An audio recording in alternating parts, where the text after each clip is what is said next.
సదాశివసమారంభాం వ్యాసశంకరమధ్యమాం అస్మదాచార్యపర్యంతాం వందే గురుపరంపరాం.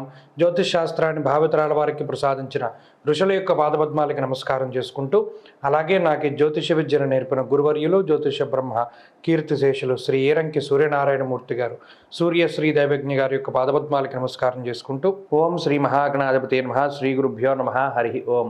వీక్షకులందరికీ నమస్కారం.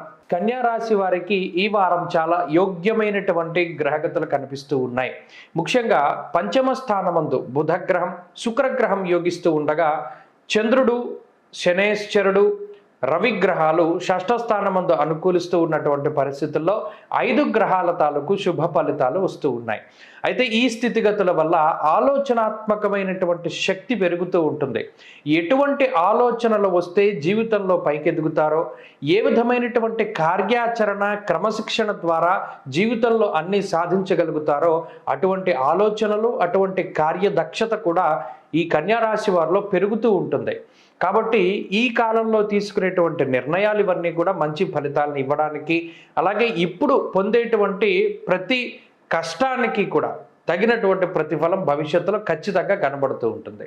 అలాగే షష్ఠ స్థానమందు రవిగ్రహం సంచారం చేస్తూ ఉండడం, షష్ఠ స్థానమందు శనేశ్వరుడు ఉండడం వల్ల కొత్తగా ఇల్లు కొనుక్కోవాలి లేదా స్థలం కొనుక్కుని ఇల్లు కట్టాలి అని ఎవరైతే అనుకుంటూ ఉన్నారో వారు గనక ఈ వారంలో గాయితూ ఒక 2-3 వారాల పాటు కనుక కొంత ప్రయత్నం చేయగలిగితే ఖచ్చితంగా వారు అనుకునేటువంటి సొంత ఇంటి కళ అనేటువంటిది సాకారం అవుతుంది. కారణం ఏంటి అంటే, ఆ స్థలానికి ఇండ్లకి సంబంధించినటువంటి కారకత్వాల గ్రహాలు లేదా ఆ గ్రహస్థితి కూడా అనుకూలంగా ఉండడం అనేటువంటిది మనం ఈ వారంలాగా అయితే చూడవచ్చు.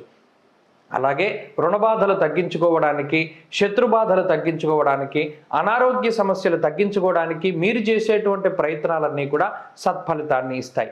ఉదాహరణకి శరీరం యొక్క బరువు తగ్గించుకోవడానికై ఈ వారం లగాయతు చేసేటువంటి వ్యాయామాలు కానీ లేదా మరి ఏ ఇతరత్ర క్రమశిక్షణ చర్యలు ఏవైతే ఉన్నాయో అవన్నీ కూడా సత్ఫలితాన్ని ఇచ్చి మీరు అనుకున్నటువంటి శారీర సౌష్ఠవాన్ని ఇవన్నీ కూడా ప్రసాదించగలుగుతాయి.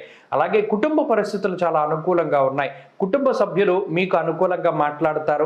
అలాగే మీరు తీసుకునేటువంటి నిర్ణయాల వెనకాల వాళ్ళు నిలబడడం ఇవన్నీ కూడా కన్యా రాశి వారికి చాలా అనుకూలంగా కనబడుతూ ఉన్నాయి. ఉద్యోగపరమైనటువంటి ఎదుగుదల గోచరిస్తూ ఉన్నది. ఉద్యోగంలో ప్రమోషన్లు, ఆశించినటువంటి చోటికి ట్రాన్స్ఫర్ లాంటివి కూడా ఈ రాశి వారిలో కనబడుతూ ఉన్నాయి. అలాగే వ్యాపార లాభం ఖచ్చితంగా ఈ వారం ఉంటుంది. కొత్త వ్యాపారాలు ప్రారంభించడానికి, అలాగే తలపెట్టినటువంటి కార్యక్రమాలలో వ్యాపారంలో విజయానికి ఈ గ్రహస్థితి సహకరిస్తుంది. విద్యార్థులకి కాలం పూర్తి స్థాయిలో అనుకూలంగా ఉన్నది. స్త్రీలకి కూడా ఈ గ్రహస్థితి చాలా అనుకూలిస్తూ ఉంటుంది. ఉద్యోగ వ్యాపారాల్లో ఉండేటువంటి స్త్రీలు కూడా లాభపడడానికి అవకాశం ఉంటుంది. కన్యా రాశి వారు ఈ వారం మరింత అనుకూలమైనటువంటి ఫలితాన్ని సాధించడానికై శ్రీ గురు దత్తాత్రేయ స్వామి వారి యొక్క ఆరాధన చేయడం చెప్పదగినటువంటి సూచన. దత్తక్షేత్ర దర్శనం, సిద్ధమంగళ స్తోత్ర పారాయణం మంచి ఫలితాన్ని ఇస్తాయి. అలాగే ఈ వారంలో కలిసొచ్చేటువంటి రోజు శనివారంగా చెప్పవచ్చును. అదృష్ట సంఖ్య 4, అదృష్ట వర్ణము తెలుపు. తదుపరి తులారాశి.